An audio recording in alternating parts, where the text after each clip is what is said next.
Season 2 of the Pat and JT podcast. Oh my, now I'm here at last. The best time, always gonna be the best. Come on! Exclusively on the Hurrdat Media Network. All right. Okay, quick, before we get into our texts and emails and cracking the spine of the Ashland Gazette, this will be fun.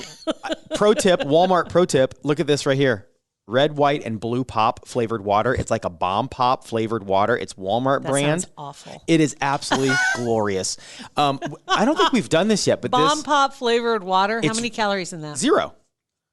There are 10. I don't get this. 0 calories per serving, yet 10 calories for the container. I don't know how that's possible. How many servings did 3. they say in there? 3, huh? So yes, I don't get that. But anyway, yeah, it's just a Fuzzy sweetener and whatever. It is awesome, and it's great with vitamin V. If you know what I'm saying. Oh my god, it is so good with the VOD. But anyway, but what's weird is that I don't know who Walmart thinks they are. We can only find this in the Lincoln Walmarts. It's not in Omaha Walmarts. So when Beth has a little business roadie to Lincoln, she loads up on the bomb pop, and it's only a summer treat. It looks like water. Yeah. So it tastes like a bomb pop. It's glorious. Just saying. It's really good. Okay. So our number is 402-403-9478. This one, let's go to this one first, and we'll wrap up with the don't give it away. I said it's all. She goes, "Hi all, it's LJ. La la la. Can't hear you. No more talk about famous people having a facade. Carol Burnett is my hero. I refuse to believe she is anything but lovely, beautifully glorious 24 hours of every single day." I agree. I've never heard a negative thing about her. No, neither. And she was, without a doubt, she was in that position because we were talking about Ellen, and I think Carol Burnett was in that position times 10. Yeah, I think so too. You think about in her day, having a variety show that she hosted with all the other support staff under her, but she was the main focus of that show in the 60s, 70s. And it's funny to this day, which is crazy. It's hilarious. Some of the clips on YouTube are some of the funniest video clips I've ever seen. It's so hilarious. What's so funny is yesterday, or this last week, actually, we were with Clay Anderson, and he was recording some more episodes, and he made a Carol Burnett reference in one of his episodes, talking about after he came back from being on the space station, how it has such an effect on your body because you're no gravity, 0 gravity, 30% gravity, to the Earth being full gravity, and it really messes with you, and your legs feel like they're made of lead. I bet. And you have vertigo really bad. Like he said, what's vertigo? Dizzy? Yeah, just like whoa, like you're just like whoa. Feel like everything's shaking. Or everything's the ground's moving. Everything's spinning. Ugh. Like just and I every once in a while, like if you've been laying down and you get up too fast. Oh, that's it. You're like whoa, hold on, let me get lightheaded. But it's lightheaded, right? It's like that times 10 probably. Yeah. I don't think I've had vertigo. I know I've had that lightheaded feeling, which just makes you sick, and you're just like, whoa. I know that people get it, like it makes them sick. It's like a debilitating thing. Yeah. They can't get up on a ladder. One step up. Nope, can't do it. And he was that way. If he'd turn his head too fast, whoa, because everything was spinning in his head.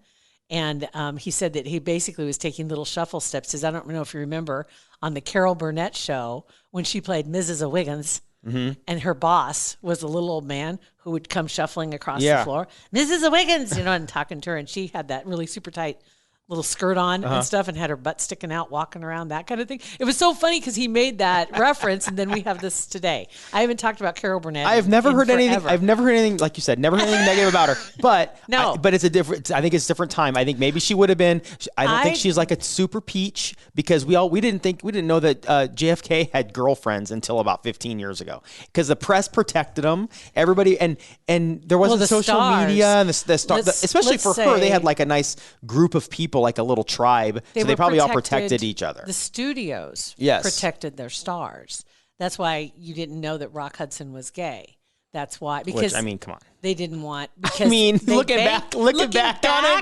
back on it now, you're like, how did anybody go? Is he straight? There is not a chance. And even with Elton John, before that whole thing happens, like, is he straight? He wears more spanglies, right? How anybody's like, what? It's like hiding in plain sight. And even before Ellen came out on TV, It's like you look back on pictures before you're like, are you what? Yeah. I mean, come on. She is. Shake yourself, America. And so, no, they would just, deflect, deny. That's all they would do, and they protect. And that's the only information they put out to the press is what they wanted in the press. And the press at that time did not dig. They had no paparazzi, so to speak, so nobody was digging. Another one, too, would be Lucille Ball, who, without a doubt, probably one of the most brilliant female comedians, and she's the one that laid the groundwork for a lot of others. Had to be difficult. I'm sure. Not only was she female comedian, oh my God, mixed race marriage. Right. Oh, I'm sure. Oh my God. It was just like, you don't think back to anybody from that era. Yeah. Even athletes before then. The press traveled with athletes and they were buddies. So of course, Babe Ruth was one of the biggest players.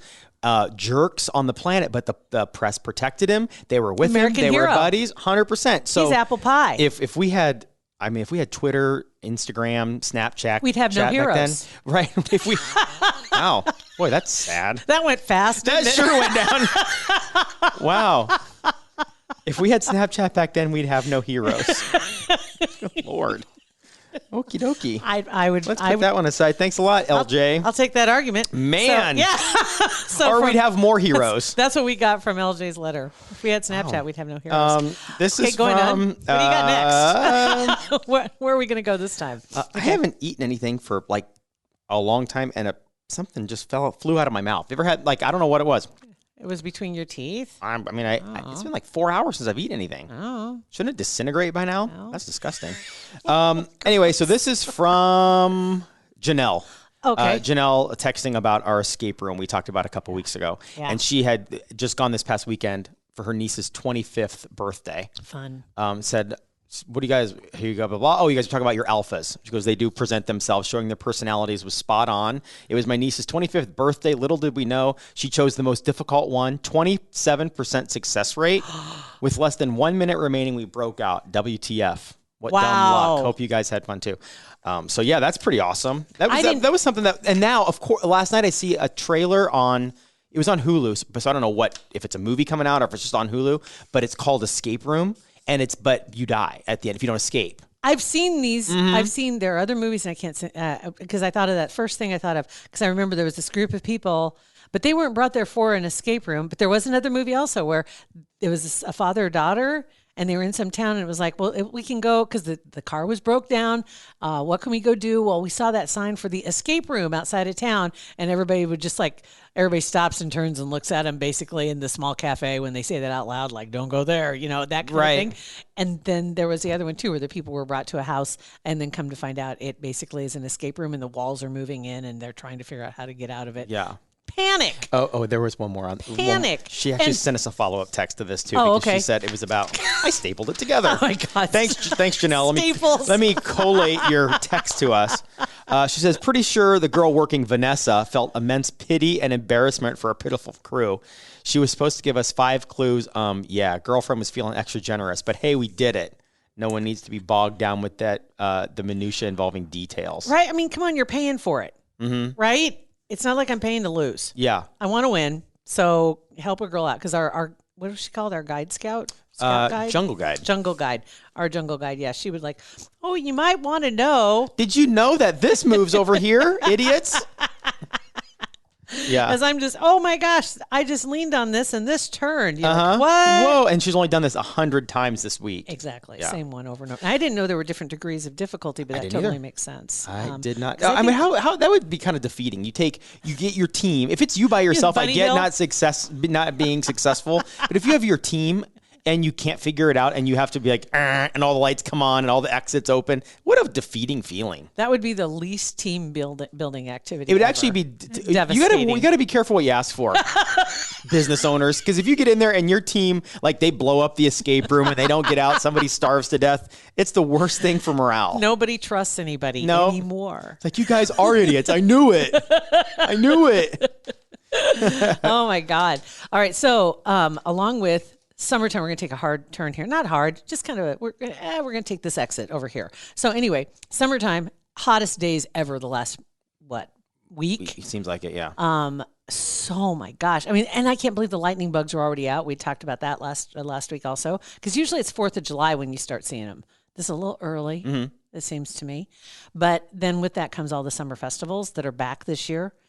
After being exactly, and they're ready to roll. Mead, if you've never been to Mead Days, I've never been to Mead Days. Heard of Mead Days, and it's like every small town has their days, whatever they may be. That's this weekend, so Father's Day weekend. Which, by the way, yes, Father's Day weekend. So happy Father's Day to the fathers.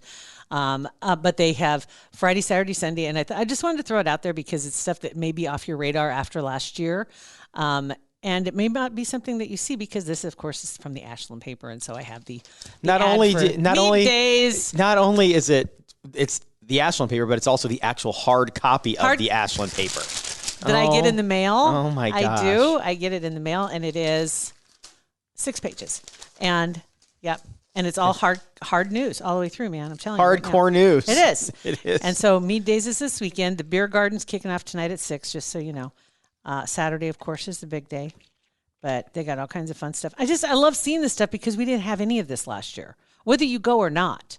You know, you didn't see any of this stuff. So they're having the whole shebang. And now you didn't realize before COVID how much stuff actually was going on a regular basis all the time until we didn't have it for a year. And we're like, man, we personally did a lot of stuff, but we as a society did a lot of things. We got a lot of stuff going on. And so in the same edition of the Ashland Gazette, which comes out weekly, by the way, if you want to get some, but the stirrup days for Ashland. So how long does it take to get to your house? 2 days? Like if it's printed on Wednesday, do you get it Wednesday? I get it Thursday. Okay. So some of that's already out of date. It's weekly. I'm just kidding. It's weekly. The hard-hitting news is already out of date. That's all right. I don't care. You can't hurt me. It's okay. And also that's mentioned in here too, Father's Day weekend out at Sac Museum, which is where we were at with Clay Anderson, which, by the way, he's in town. And if you want to meet an astronaut, and I know cool. This is, as we record this, it's Friday. This is playing back on? Friday. Nope. Yep, today. Oh, thank God. Yeah. Because I was about... we would have to delete this whole thing. The whole thing would be done. My whole segment would be over. Yep. So tomorrow, Saturday, he will be out at Strategic Air Command, and they're doing a Father's Day car show. And he will be out there. He's going to be doing a Q&A. He'll be signing books. Oh, that's cool. Taking pictures. So our people are going to be out there as well, kind of shadowing him, getting some pictures with him and some of the kids. And if you're listening Monday, sorry. Sucker, you missed it. Well, if you missed that, that's okay because Ashland Stirrup Days are still coming. There's still some good there's entertainment on the way. I'm saving it. So July 16, 17, and 18, the Ashland Stirrup Days. The reason why I bring this up in particular is because of the story that's in the paper in Ashland, which talks about the fact that every year they have a theme for the Stirrup Days. And this year, their theme is alien encounter. Okay. And I'm like, what are they doing? So they chose that because it's in honor of a true story of an Ashland police officer who had an encounter in 1967. I remember we talked about this when we were on the radio. 3 or 4 years ago, right? We were talking was that with Andy Meyer? It was with and his buddies? No, it might have been Andy Meyer or it might have been Josh Hurt. I don't remember. Oh, it could. I don't remember. Either one of them. Both great guys. But the Ashland police officer, his name is Hurrdat Shermer, and Officer Shermer was on patrol December 3rd, 67, and he encountered what he called an alien ship at the junction of 6 and 63, which is now Highway 66, but 6 and 63 meet on the south side of Ashland, and that's if you're on Highway 6 and you turn south on 63, that takes you to Strategic Air Command. Ooh, it's all tying together. What? That's weird. Yeah, right? And it wasn't there but when this happened, right? Was the museum there? Was there any SAC stuff there? The museum was not there. No. Okay. This was way before that. But he said he saw it at that intersection, flashing lights. It was 2:30 in the morning, almost 3 o'clock, the witching hour. And so he pulled off to check on what he thought was a stranded truck or a vehicle of some sort. And he found a football-shaped metal ship that then rose off the ground about 40 feet, managed to pull the patrol car with him in it into a field. Wow. Then it landed, and 2 humanoids, is what they called them, emerged, and they somehow requested him to come or beckoned him to come with them. And he was asked somehow, "Are you the watchman of this town?" He said, "Yes." And they said, "Come with me, watchman." And so he then went in the ship. Well, I would have said hard pass. And explained that they were on Earth to gather electricity. And then they put him back on the ground. He went to the police station, writing in his logbook, and it's still there to this day, saw a UFO at Junction 6 and 63, believe it or not. The police department then went on to investigate it, and he had to do a polygraph, and then he was ridiculed by the public. He was later terminated as a law enforcement officer. He continued to recite his encounter publicly. He never stopped and made several public appearances. He spoke about it. He even had one in the mid-70s, like libraries would invite him to come tell his story to audiences. And there's an audio recording of his story, which then caught the eye of a guy from California who published a novel. And he, the author, is going to take part in the stirrup in the festivities along with his brother, a brother of Officer Shermer. Wow, that's pretty crazy. It's too bad they didn't believe him. Like, was he like an alcoholic? Like, did they have reason not to believe the guy? Just said it was 1967. I mean, why would he make that up? And he said he saw a spaceship. But that's what's so crazy now is, okay, so 50 years later, we look back at this, and all along everybody is poo-pooing anybody that believes in that stuff. And then what does the government go and do Release just this all year? that stuff. It's all true. Right. They release videos, they've released documents, they've released all this stuff that backs up that the evidence is there, that strongly suggests that possibly even that there are people, that there may be the so-called quote-unquote aliens living amongst us. Yeah. And I mean, it's all been released in government documents now. And I haven't seen a lot of coverage on it either. No, nobody wants to cover it now. I did see something that was shared on Facebook, and it was a segment on, it might have been CNN or something, but they had a ex-military guy on that was talking about this documents and stuff that were released. And he'd said, okay, so now everybody knows all this stuff and we can talk about it now. And he said that there were experiences that he had as a pilot in the military where there was technology that was seen that we are 10,000 years away from being able to replicate what that. He said there were balls, literally balls. He called something, not spherical, but something, but it was something super sciencey. Like a ball with no external propulsion that would go faster than the speed of sound. And they had, what was it called? I remember seeing that video of that thing too. There was one that was kind of oblong shaped, and it would hover. Yeah. And it would go left, it'd go right, and then it just gone. And you see no engines, no smoke, no wings. No windows. It's crazy, and I don't know how he knew this, but he said that the technology was there, that the evidence was there to prove that the technology they were using was almost like thought travel, to where the beings inside would reach the destination before the vessel would. Like, I don't know what he called it, but it was like not transporting, but I know what you're talking about. It was incredible. So now all this stuff is out, and now that poor police officer. I know, and I don't know what actually happened to him. That's the sad part. Yeah, that is sad. But I'm sad. glad that his brother is going to take part in it. But yeah, I think that, okay, I think the reason, my personal opinion, why nobody's covering it, because once again, it's not a conspiracy. Yeah, now that it's not, now it makes the people that were crazy before not crazy anymore. That's not fun. Just saying. And that's not fun. It is super fun to make fun of all y'all. Got fewer and fewer reasons to. I know. You right now. I know. Right? Just it's keep crazy. it going. But anyway, yeah, pretty cool stuff. So yeah, you got that coming up in July. But yeah, if you can get out for and I don't know if this great. is for 100% true, but I think it is. I saw the Douglas County Fair is going back to Waterloo at Sycamore Farms. It's where junk stock is or used to be or whatever. And I saw something online that the Douglas County Fair is coming back, because it was in Waterloo for decades before it moved into Exarban. Hold on here. Douglas County Fair 2021. Boom. Yeah, because they moved it to Exarban. And then where has it been? Have they been holding it at Exarban? I thought it was like then it was downtown. It was during like River City Roundup. Like, it was in that parking lot across from, at the time, Quest Center. Yeah. Yeah. July 31st to August 8th. Oh, that was at Village Point. Oh, they tried that. They tried that. Yeah. Yep. I just wasn't feeling it. No. Douglas County Fair at Village Point. No, I don't mean any bad things about but anybody. It's not a right fit. It just didn't fit. So it says July 31st to August 8th, and the Douglas County Fair and Rodeo, I think it's still in Waterloo this year. Maybe? Sycamore Farms? I don't know. I don't know. Where's our fact checker? I know, right? Our fact checker sends us notes in the middle of the night. Yeah. Because he finally listened to an episode that he wasn't here for. And wanted to correct a couple things. And I was like, still serious? Well, I want to share that TikTok video that he shared with us of that girl that broke that record. I'm not going to. We've already talked about 2 episodes this week, so I'm not going to talk about it. But I'll share the link to the TikTok on our Facebook page. Okay, you can do that. Douglas County Fair, 500 cat. No, that's not it. Gosh dang it! I gotta look it up. We'll find it. Right, I don't think those dates are right. Fact checker. Well, God dang it! We'll figure it out. And if it's not, it's Douglas County Fair, Colorado. Colorado, what?